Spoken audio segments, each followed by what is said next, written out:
It often happens that on various internet forums and on social media, I have to communicate with people who actually argue that ancient Egyptians had zero skills. Hieroglyphs have long been the key to unlocking ancient Egypt, preserving its knowledge, beliefs, and even hints of its building techniques. Yet the massive granite blocks used in pyramids, temples, and tombs remain one of history's greatest mysteries. Scientists believe that hidden clues within the hieroglyphs may be revealing how the Egyptians shaped such incredibly hard stone with remarkable precision. But even with these discoveries, one question still remains: how did they actually do it? Join us in this video as we uncover the truth. The secret behind ancient Egyptian granite blocks. The mystery begins inside the Egyptian Museum in Cairo, where an unfinished granite sarcophagus sits quietly among the relics of Egypt's old kingdom. At first glance, it looks like any other ancient coffin, until you take a closer look. The inner chamber of the box, carved from a single block of red Aswan granite, shows tool marks so clean, so even, and so precisely aligned that they resemble the work of a modern industrial machine. Yet, according to official archaeology, this sarcophagus was shaped over 4,000 years ago, using only copper tools, wooden hammers, and sand as an abrasive.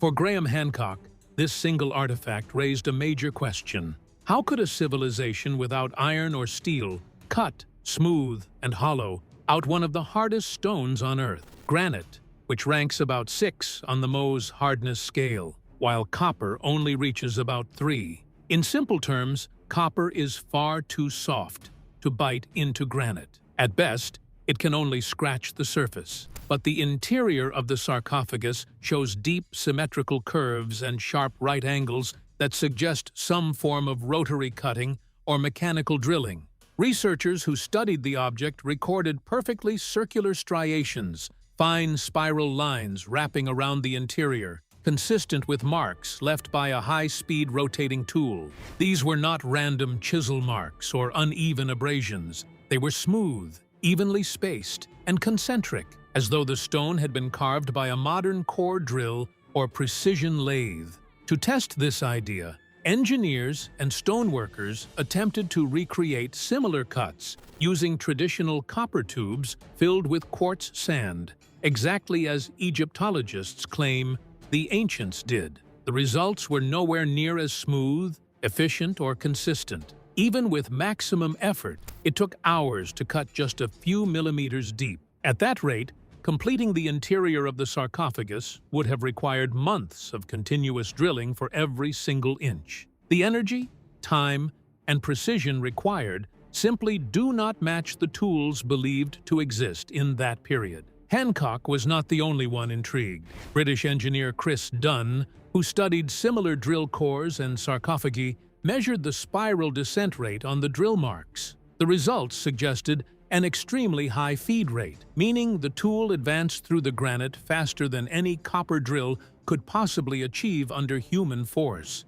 To achieve this, the tool would require consistent rotational torque, something powered, stable, and controlled, possibly a mechanical or vibrational system not recognized by modern archaeology. If this interpretation is correct, it would imply the builders of the sarcophagus had access to technology capable of controlling speed, pressure, and precision far beyond what simple hand tools should allow. Some researchers have suggested the Egyptians used bow drills or tubular drills with hard stone abrasives, but even in those models, the accuracy of the inner curves and the smoothness of the walls still do not fully align with the evidence. The unfinished state of the sarcophagus makes the situation even more revealing. It freezes the process mid-work, preserving direct evidence of how the stone was being shaped and capturing a forgotten technique in progress. For Hancock, this became the starting point, the first strong indication that something about the mainstream explanation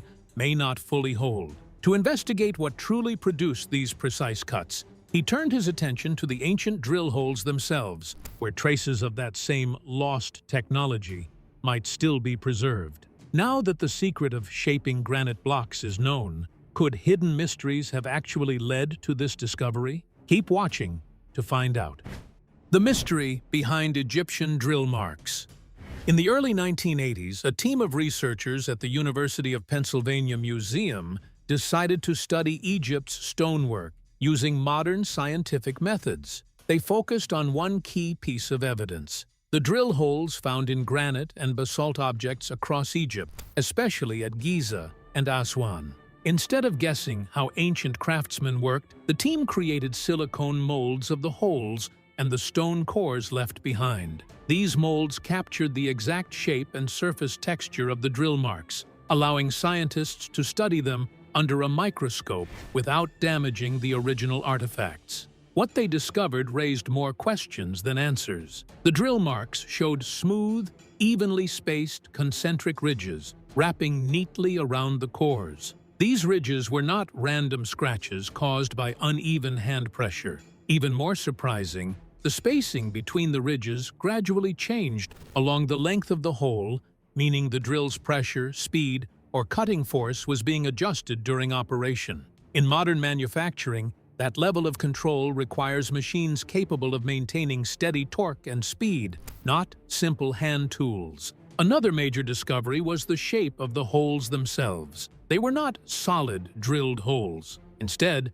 the molds revealed hollow centers, proving that the ancient Egyptians were using a tubular drilling method, where a hollow tube, not a solid rod, grinds through stone and removes a circular core. Tubular drilling is standard in modern engineering, but according to historical understanding, it was not invented until the 19th century. The idea that Egyptians were using it more than 4,000 years ago challenged everything archaeologists believed about ancient technology. When scientists calculated the cutting rate from the spiral groove patterns, they were shocked. The data suggested the drill advanced about 0.1 inch per revolution. In simple terms, every single turn of the drill cut 1/10 of an inch into solid granite. For comparison, even modern diamond-tipped drills consider that a high cutting rate. Copper tools, even with added abrasive materials, cannot reach that speed without bending, wearing out, or failing under pressure. Microscopic analysis also showed that the striations were too precise to come from human hand pressure alone. The grooves had a steady, uniform rhythm, suggesting the drill did not wobble or slow down. That level of consistency would require a constant power source, such as a weighted mechanical system or a powered rotary device. These were not random experiments. The same pattern appears in drill cores found across multiple sites, suggesting a standardized technique rather than isolated trial and error. Over the years, researchers have tried to reproduce these results using copper tubes and quartz sand. None of the experiments came close to matching the precision or cutting speed of the ancient cores. Even with modern replicas, researchers could only scratch the granite surface after hours of work, leaving rough and uneven grooves. The ancient examples, by contrast, show smooth, sharp walls with consistent spiral marks from start to finish. This difficulty in replication pushed scientists and independent researchers to look deeper into the missing piece of the puzzle: the tools themselves and the techniques behind them. Archaeologists have uncovered several examples of ancient Egyptian drilling and carving tools over the years. The most common finds include copper tube drills, bow drills, dolerite pounders, and abrasive sandstone blocks. These are the official tools believed to have been used during Egypt's Old and New Kingdom periods to shape granite, quartzite, and basalt, some of the hardest stones on Earth. However, when these tools are tested under controlled conditions, they do not produce results that match the precision seen in ancient stonework. To explain this gap, some researchers suggest the Egyptians may have used abrasive materials such as emery, corundum, crushed quartz, or sandstone slurries combined with copper drills. These hard particles, mixed with water, could grind the stone surface, while the copper acted as a soft guiding frame. This method can produce wear patterns similar to those seen in limestone and softer stone artifacts. However, granite and basalt are much harder. The abrasives would quickly wear down. Some archaeologists propose that the Egyptians went further by embedding hard mineral grains directly into the drill edges, creating an early composite tool. This would mean fixing small crystals of quartz or corundum into a copper or wooden tube, forming something similar to a modern diamond-tipped bit. However, no physical artifact has ever been found to support this idea. There are no preserved drill bits with embedded abrasives in museum collections or excavation records. The evidence for this remains indirect, based only on the microscopic grooves found on stone surfaces. After uncovering what hieroglyphs reveal, could there still be other civilizations beyond ancient Egypt that hold even deeper secrets behind what has already been discovered? Stay tuned to find out. The machine hidden in ancient Egyptian inscriptions. Mainstream Egyptology has held this position for over a century, but the marks found on that granite do not match copper tools. Instead, they appear to have been produced by a machine that no ancient civilization should have possessed. Not simply a more advanced tool, but something based on a completely different kind of energy system, an energy source that has never been identified in any ancient artifact, any ancient writing, or any ancient site anywhere on Earth, except in one inscription read by Egyptologist Salim Hassan in 1938. It was later catalogued without comment and stored in a restricted section of the Cairo Museum archive. The text describes, in plain administrative hieroglyphic writing, a power source that has no known name in any language we fully understand. But here is what makes this even more unusual. The inscription was nearly lost to time. Salim Hassan first recorded the KV-17 panel in 1938 during his final survey season in the Valley of the Kings. He wrote a note describing the panel as tool-related administrative text that was difficult to classify. After that, he moved on and never revisited it again. He died in 1961. That note remained buried in the Cairo Museum archive for decades. Then, in 2017, an independent researcher studying related survey materials took photographs of the panel. The images were later shared on a restricted engineering history forum. Within 72 hours, the thread disappeared. The researcher's archive access was also revoked, but the photographs had already been copied and circulated. What those images showed was a hieroglyphic panel written in the same administrative script Egyptian scribes used for quarry records and labor logs. It describes a cutting machine with clearly defined components, a structured operational sequence, and a power source described using a term that appears only once in the entire Egyptian administrative corpus. One inscription, one term, and no known parallels anywhere else in the ancient world. This is not speculation. The KV-17 panel exists. The Serapeum boxes exist. The tool marks carved into the stone are real and measurable. The cutting patterns have been studied and analyzed by engineers, not just historians. What follows is what the stone appears to reveal, and why this evidence points towards something we still cannot fully explain. The inscription can be divided into three main parts. It begins with the tool itself. The hieroglyphs describe a rotating cutting device. The symbol used for this tool refers to mechanisms that spin, not ritual objects. The text mentions two operators and a measuring scale, which rules out a simple handheld instrument. Instead, it describes a large rotating tube pressed firmly against stone with controlled downward pressure. The second part of the inscription describes the abrasive material that is continuously fed into the machine,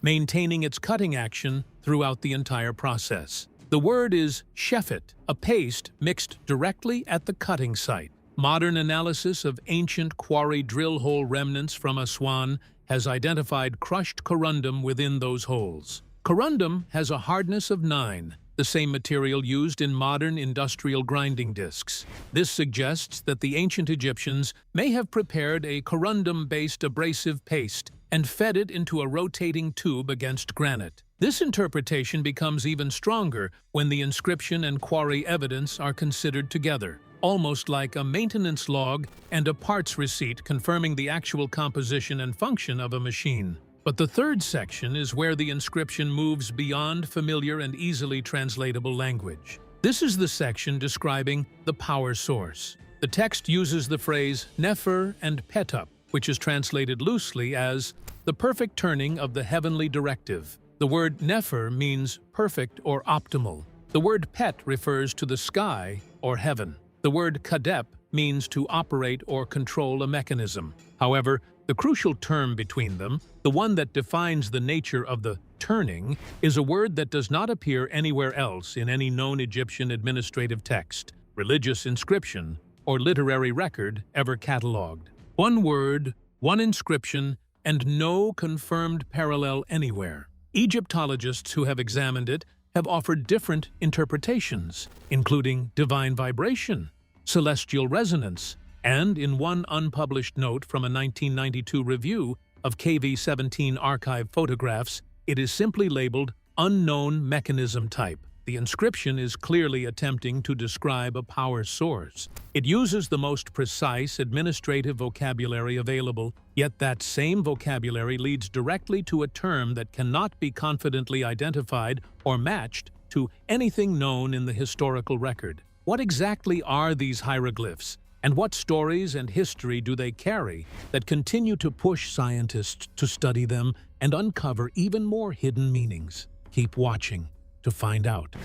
Ancient Egyptian hieroglyphs, history and development. Ancient Egyptian hieroglyphs were the formal writing system used in ancient Egypt for writing the Egyptian language. Hieroglyphs combined meaning-based, sound-based, and alphabet-like elements with more than 1,000 different characters. Cursive hieroglyphs were used for religious texts written on papyrus and wood. Later scripts, such as Hieratic and Demotic Egyptian, developed from hieroglyphic writing, as did the Proto-Sinaitic script, which later evolved into the Phoenician alphabet. Egyptian hieroglyphs are considered a major ancestor of the Phoenician alphabet, one of the first widely used sound-based writing systems. Through the Greek and Aramaic scripts that developed from Phoenician, many modern writing systems can ultimately be traced back to Egyptian hieroglyphs, especially the Latin and Cyrillic scripts through Greek, and the Arabic and Brahmic scripts through Aramaic. Hieroglyphs are often considered one of 4 writing systems that developed independently, the others being cuneiform, Chinese characters, and Mayan script. The development of hieroglyphic writing began in the early Bronze Age around the 33rd century BC during the Naqada, the third period, emerging from earlier symbol systems. The first readable sentence in the Egyptian language dates to the 28th century BC in the Second Dynasty. Over time, hieroglyphs developed into a fully formed writing system used for monumental inscriptions in the formal language of the Middle Kingdom period, when the system included about 900 signs. This writing system continued through the New Kingdom and late period, and remained in use into the Persian and Ptolemaic periods. The final known uses of hieroglyphic writing extend into the Roman period, lasting until the 4th century AD. By the 5th century, the closure of pagan temples across Roman Egypt led to the loss of trained scribes who could read hieroglyphs. Although efforts were made to understand the script, it remained unreadable throughout the Middle Ages and early modern period.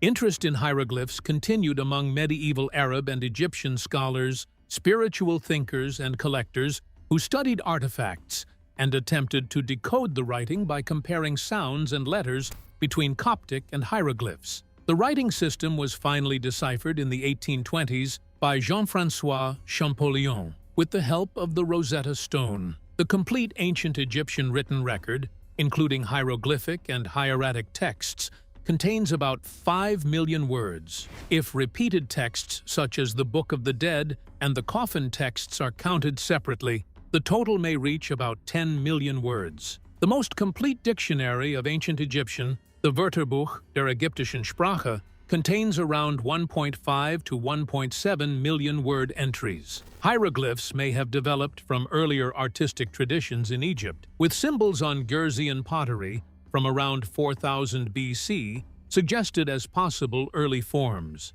Designs on tokens from Abydos, dated to around 3400 to 3200 BC, resemble similar administrative tags found in Uruk. Early writing-like systems also appeared in the second half of the 4th millennium BC, including clay labels linked to the pre-dynastic ruler known as Scorpion I from the Naqada 3A period, discovered at Abydos, as well as the Narmer palette from around the 31st century BC. The earliest complete sentence written in fully developed hieroglyphs comes from a seal impression in the tomb of Seth Parabson at el-Ka'ab, dating to the Second Dynasty in the 28th or 27th century BC. Over time, the number of known hieroglyphic signs grew from about 800 in the Old, Middle, and New Kingdoms to more than 5,000 in the Greco-Roman period. Beyond the writing of hieroglyphs, could there still be deeper sacred secrets hidden within them waiting to be uncovered? Keep watching to find out. The sacred power of ancient Egyptian hieroglyphs. In ancient Egypt, hieroglyphs were far more than a simple system of writing. To the Egyptians, these symbols were sacred, powerful, and deeply connected to the divine world. They called hieroglyphs Medu Necher, meaning words of the gods or sacred words. According to Egyptian belief, writing itself was a gift from the god Thoth, the deity of wisdom, knowledge, and learning. Because of this connection, hieroglyphs were not viewed as ordinary symbols. They were believed to possess creative, protective, and even magical powers that could influence both the physical and spiritual worlds. For the ancient Egyptians, writing served a purpose that went far beyond communication. It was not simply meant to record information or tell a story. The very act of writing sacred words was believed to bring those words to life, preserve their power, and make their effects permanent.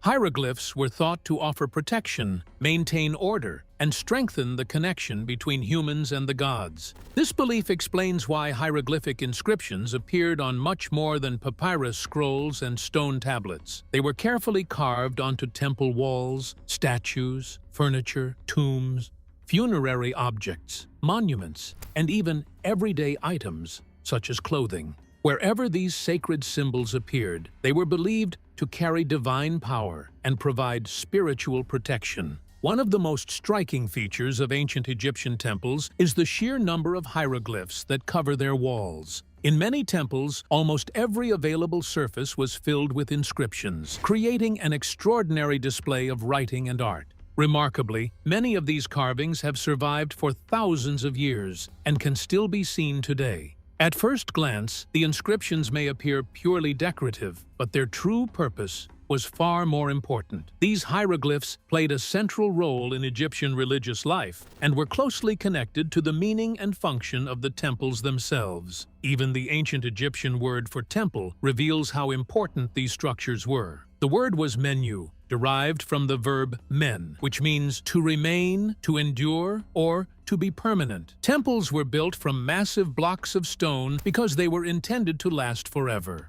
They were designed as eternal places where the gods could dwell and where sacred rituals could continue for generations. The hieroglyphs carved into their walls reflected this same idea of permanence. Every inscription was meant to preserve sacred knowledge, maintain divine order, and strengthen the bond between the gods, the pharaoh, and the people of Egypt for all time. The Egyptians also believed that each temple represented a miniature version of the universe itself. Everything inside the sacred temple grounds symbolized order, creation, harmony, and the presence of the gods. In contrast, everything beyond the temple walls represented the chaotic state that existed before creation began. Because of this belief, every part of the temple's design carried symbolic meaning. The architecture, decorations, and inscriptions all worked together to recreate the ordered world that the gods had established. This idea can be seen clearly on the outer walls of many Egyptian temples. These walls were often covered with large reliefs showing pharaohs defeating foreign enemies in battle. While these scenes may appear to be simple records of military victories, they actually represented something much greater. To the Egyptians, these images symbolized the eternal struggle between order and chaos, stability and disorder, civilization and destruction. The pharaoh's victory over his enemies reflected the triumph of divine order over the forces that threatened it. In this way, historical events and religious beliefs became intertwined, creating a powerful visual message about the king's duty to protect Egypt and preserve the balance of the universe. As visitors moved deeper into the temple, they entered spaces that were considered increasingly sacred. The interiors of temples and tombs were often covered from floor to ceiling with hieroglyphic inscriptions. Every wall, column, doorway, and chamber contained texts with a specific religious purpose. These inscriptions included prayers, hymns, offerings, rituals, and sacred formulas that priests would recite during ceremonies performed before the statues of the gods. Each text served an important function and helped maintain the spiritual life of the temple. Even the doorways between chambers contained carefully chosen inscriptions. These texts acted almost like sacred instructions, explaining which ranks of priests were allowed to enter the next area and describing the purification rituals they had to complete beforehand. The closer a chamber was to the sanctuary of the god, the stricter these requirements became. As a result, the hieroglyphs were not simply decorations carved into stone. They actively guided the daily activities of the temple, regulated religious ceremonies, and preserved traditions that had been passed down for generations. Through all of these roles, hieroglyphs became much more than a writing system. They were seen as living expressions of divine power, capable of preserving sacred knowledge, protecting holy places, and maintaining the order of the universe itself. Every symbol carved into a wall, statue, or monument carried meaning far beyond its appearance.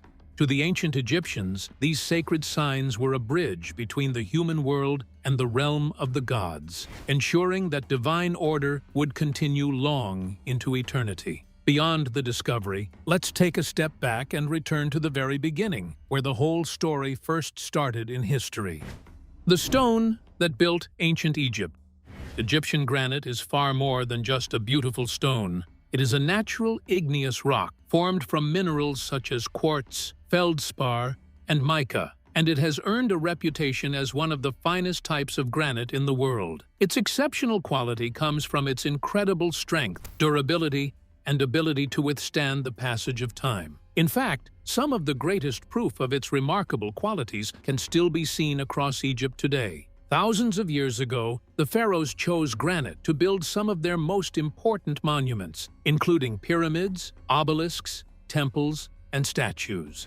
Despite centuries of exposure to wind, sand, heat, and weather, many of these granite structures remain standing, a lasting testament to the stone's extraordinary resilience. The story of Egyptian granite stretches back to the earliest days of ancient Egyptian civilization. At first, it was used to create practical items such as bowls, containers, and everyday tools. Over time, the ancient Egyptians mastered the difficult art of quarrying, transporting, shaping, and carving this incredibly hard stone, achieving feats that continue to impress archaeologists and engineers today. What made granite so valuable was not only its beauty, but also its remarkable physical properties. It is an exceptionally hard stone that can resist scratches, withstand intense heat, and endure harsh environmental conditions. Unlike many other building materials, granite remains strong even after centuries of exposure to the elements. At the same time, its natural colors and striking patterns gave it an appearance that was both elegant and powerful, making it an ideal choice for monuments designed to last forever. Among all the varieties of Egyptian granite, one of the most famous